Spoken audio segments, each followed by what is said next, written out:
বগুড়া ৬ আসনের উপনির্বাচন এবং শেরপুর ৩ আসনে স্থগিত নির্বাচনে দুটি আসনে বিপুল ভোটে জয়ী হয়েছেন বিএনপির প্রার্থী।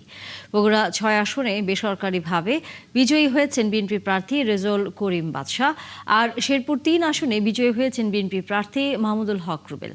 নানা অনিয়মের অভিযোগে নির্বাচন বর্জন করেন জামাত প্রার্থী মাসুদুর রহমান মাসুদ। সহকর্মীদের তথ্যছবিতে বিস্তারিত।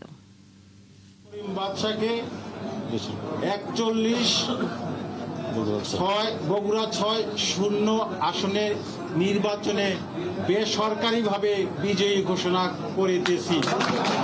ভোট গণনা শেষে বগুড়া ৬ আসনের উপনির্বাচনে ১৫০টি কেন্দ্রের ফলাফল ঘোষণা করেন রিটার্নিং কর্মকর্তা ও জেলা নির্বাচন কর্মকর্তা ফজলুল করিম।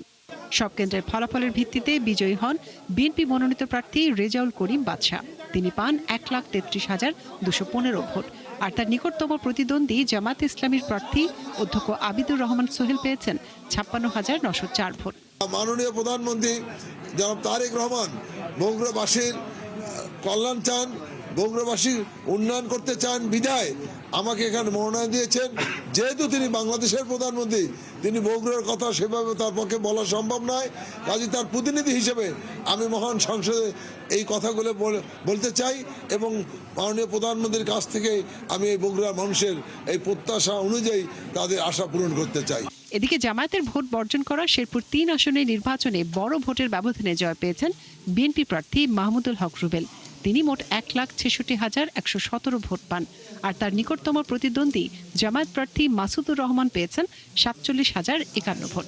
রাতে শেরপুর জেলা নির্বাচন কর্মকর্তা ও রিটার্নিং কর্মকর্তা মোহাম্মদ জাহাঙ্গীর হোসেন ফলাফল ঘোষণা করেন। মাহমুদুল হক রুবেল বাংলাদেশ জাতীয়তাবাদী দল বিএনপি দানের শীষ প্রতীক নিয়ে তিনি পেয়েছেন ১,৬৬,১১৭ ভোট। প্রধানমন্ত্রী তারেক রহমান ছেড়ে দেয়ায় শূন্য হয় বগুড়া ৬ আসন। এছাড়া ৪ ফেব্রুয়ারি নির্বাচনী তফসিলের মধ্যে জামাত প্রার্থী অসুস্থতার কারণে মারা গেলে শেরপুর ৩ আসনে নির্বাচন স্থগিত হয়। মনিরা কাজুরি, ৭১।